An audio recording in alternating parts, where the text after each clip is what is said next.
Well, what's going on, YouTubers? It's the Natural Born Thriller, and welcome everyone to All Elite Wrestling Review, the show from February 12th, 2020, and this will be your AEW Dynamite results that took place in,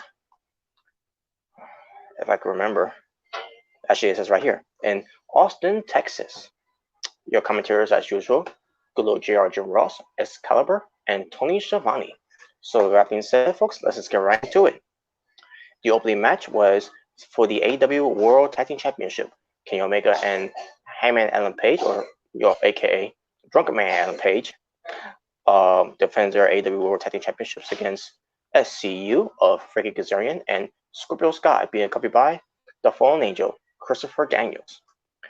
So also the Dark Order show up on Titantron and says that the Exalted One is coming sooner than you think. Christopher Daniels also leaves the ringside and tells his boys that you guys got this. I'll take care of Dark Order and everything. And there you go. He was on his way. But there you go. That's not much to say about that. But the match itself was pretty good between SCU versus Omega and Page. In the end, it was Omega and Page getting the win. And there you go. So, and off with them for Revolution. AEW Revolution is just around the corner. It pertains to All Elite Wrestling.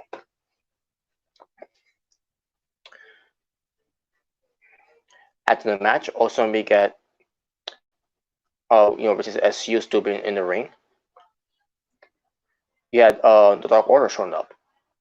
The Dark Order showed up along with John Silver and Alex Reynolds, who's part of the Dark Order.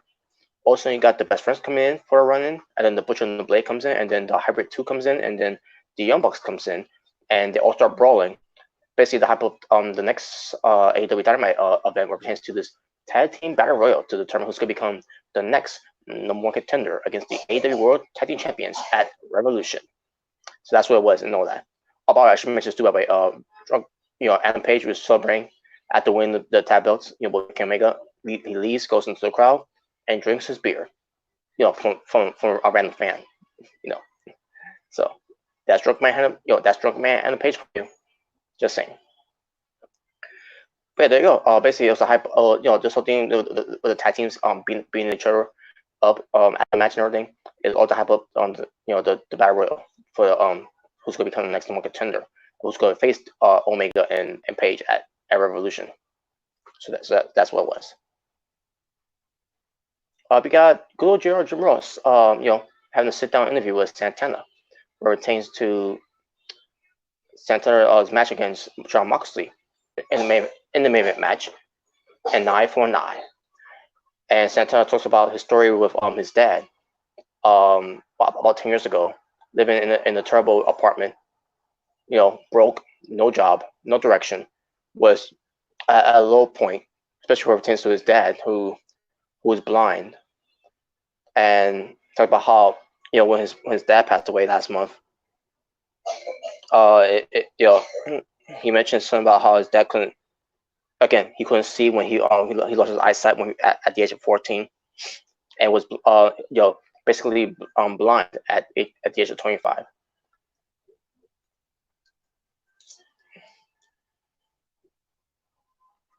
Basically, what they did here, Santana was basically like a babyface promo in a way, and this made me feel bad about Santana and everything because of the story that he's telling here. But guess what? He's still a heel. So nothing changed because he's still a heel. But he basically let Jon Moxley know the same kind of darkness that he wants to show Moxley.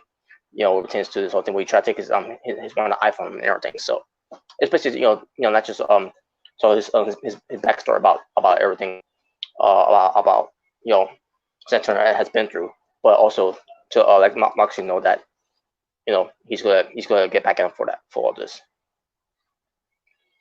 We get a video vignette of Darby Allin. He has pieces of cardboard that's written for Santana I mean, for Sammy Guevara to see where it's written, because Sammy Guevara, if you know Sammy Guevara, he's done that oftenly too. Or since I have cardboards that has written that has some that has whatever message that he has on the cardboard and everything. Well, Barry Allen doing the same thing, and he's basically turning around to Sammy Guevara pertains to what he did to him, what pertains to using that his skateboard to damage his throat. And basically he's out to get some blood. He wants some blood. I meant to say he's out for blood of Santana. I mean of Sammy Guevara's. I meant to Sammy Guevara. I get confused with those two guys. But yeah, there you go. Because Sammy Guevara, and he's being accompanied by Jake Hager. Sammy Guevara goes up against Dustin Rose, the natural Dustin Rose. Match itself, it was decent, and Dustin Rose wins. So once again, the Spanish God, Sammy Guevara, who's supposed to be the best, but yet he loses. After the match, Dustin Rose calls out Jake Hager and says, stop being Jericho's bitch, and accept his challenge. Before basically, Dustin Rose is challenging Jake Hager for what he did to him, back in 2019, what potentially breaking his arm, and he wants a match against him at Evolution. So Jake Hager was going to head to the ring, but then he decided to back off. But it was later on. It's been confirmed that it will be Jake Hager versus Dustin Rose. So we're finally going to see Jake Hager in the ring, except we had to pay to see him wrestle. We're watching the pay-per-view. We get to Tony Schiavone interviewing Britt Baker, but in this case, I'm going to say that she was just Britt Baker in this one because she cut a promo, and you know what means when she cuts a promo too. By the way, usually it's not that good. Representing her being a heel, not that good, but this was better. Now I'll get to why. She basically was calling out some stupid questions that Tony Schiavone had, because she's a dentist and everything. And then I think she said something about Jim Ross. I believe I could be wrong, but I could have sworn she said something about Jim Ross. Because her thing is she's talking down on these commentators for whatever reason. Other than what that she's not having some good looks, charms on her side with potential win matches. But she talks about what she did to her Yuka, and basically did her a favor and everything because that tooth was going getting loose anyways and everything. Britt Baker rips Tony Schiavone again, and then Tony talks about to Riho Britt Baker about Riho versus Nyla Rose, and says she'll be watching, and she says it's gonna be an amazing match, and it was. But I'll get to that later. And she says to the fans, because the fans were for some reason telling her to shut up and everything, and she tells them to shut up, and then says something about Chubby Whataburger, and the crowds were huge huge boos, big boos to Britt Baker, and I see myself like, oh wow, okay, and then she's really started getting into her heel stick here, and like, okay, there you go, there you go, Britt Baker. Just stay away from the ring. That's all I ask. Just stay away from the ring. But then again, that we can't always get what we want. So my take on it, I thought it was half and half bad. The first part was bad, but then the ending of her promos ends up being good. So there you go. So for now, she's not Britt Baker, she's Britt Baker. So there you go. But we get to Riho defending her AEW World's Women's Championship against the Native Beast, Nyla Rose, and this match was great. I thought this was one of the best matches for the women's wrestling on AEW Dynamite, because we haven't gotten that for a while, because we had a lot of shit. And I'm not talking about just Britt Baker. I'm talking about some other shit matches for women's wrestling on AEW Dynamite.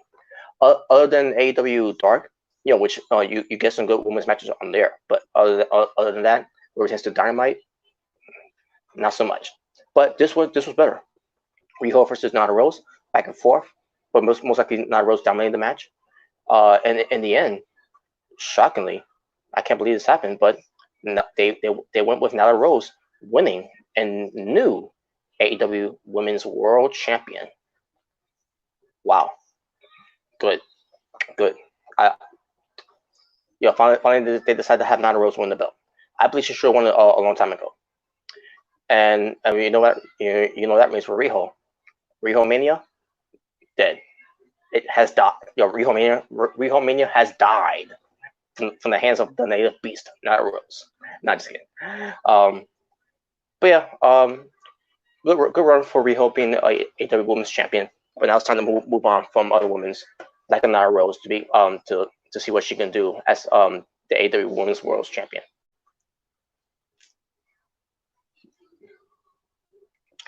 We got Lexi Nair. She interviews Chris Jericho.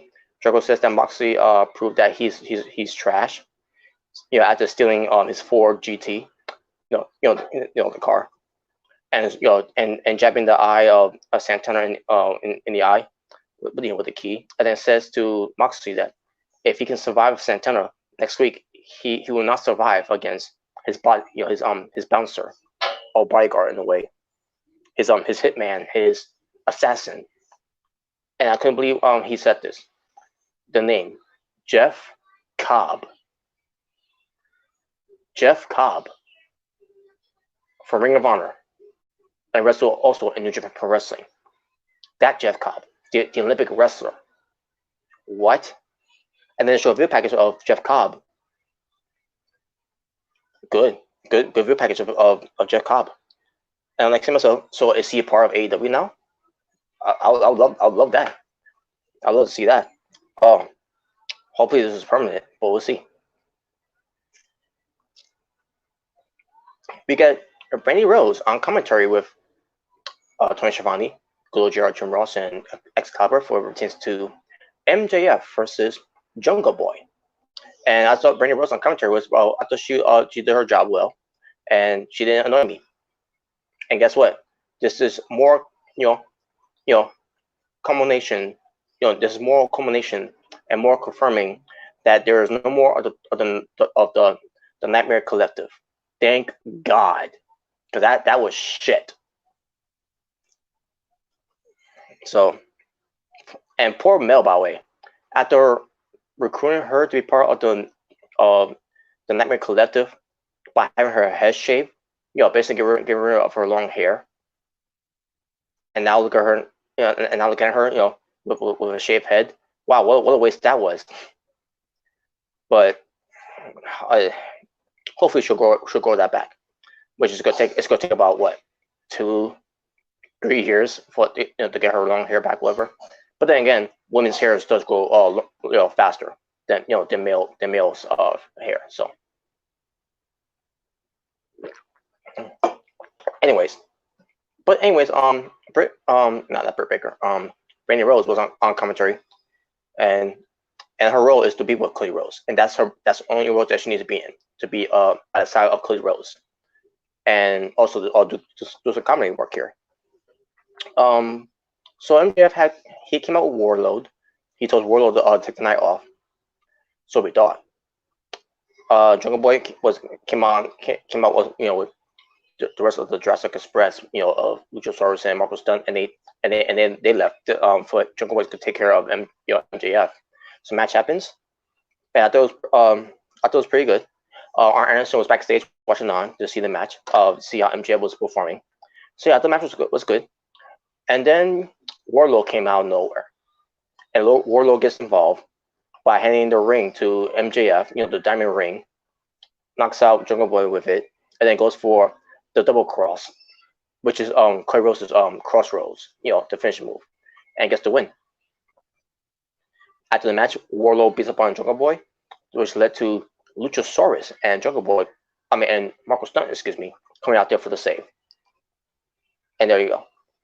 Basically, MJF and Warlord, they got out there. Pac, he cuts a promo to Kenny Omega saying that Omega's problem are because of Pac. Pac basically, and basically in this video package, Pac was was working out and there's some other things he was doing too. Besides working out and everything. I thought it was good. It was a nice, well done, put together video package to hype up Pac versus Kenny Omega for the match on the AEW Dynamite for the edition of it. When everything's to their 30-minute Iron Man match. So yeah, and there you go. So yeah, I thought it was pretty good. And Pac, he's always good. Pertains to wrestling and what else he can also do in the ring, and also what pertains to what pertains to talking. Pretty good. And the person itself of Pac is he's that damn good.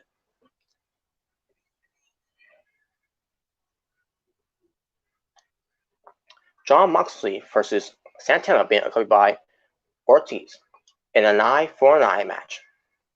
It's just a regular match, basically, folks. But the reason why it's called an eye for an eye because Moxley's eye was taken out by the hands of Jericho, and Santana's eye was taken out by the hands of Jon Moxley. So that's why it's an eye for an eye. And meanwhile, Chris Jericho, Jake Hager, and Sammy Guevara were all at the skybox watching on as Jericho's music was hitting. You had the crowd singing, I become man.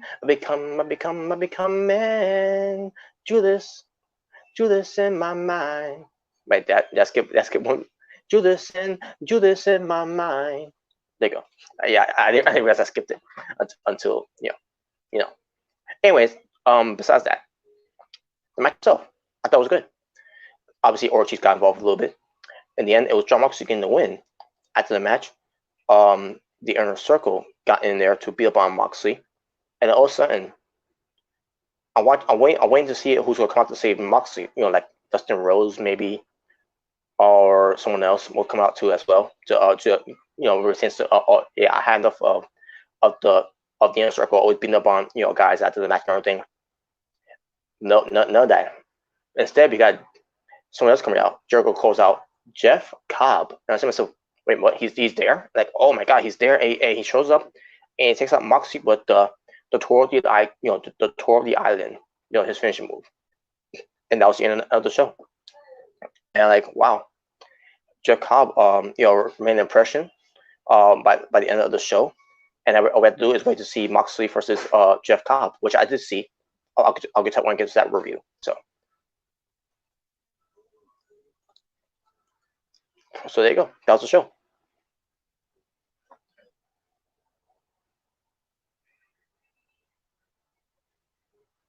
Five matches on the show here. That was a total amount of wrestling for AEW Dynamite. My overall rating for the show, I'm going to go with an 8 out of 10. And with that being said, thank you all for watching for It's Natural Born Driller, saying peace on the streets. This was your AEW Dynamite results, the show from February 12th, 2020. Until next time, we're continuing to All Elite Wrestling Review, folks. You all take care, stay well, stay safe, stay in peace, and I'm out.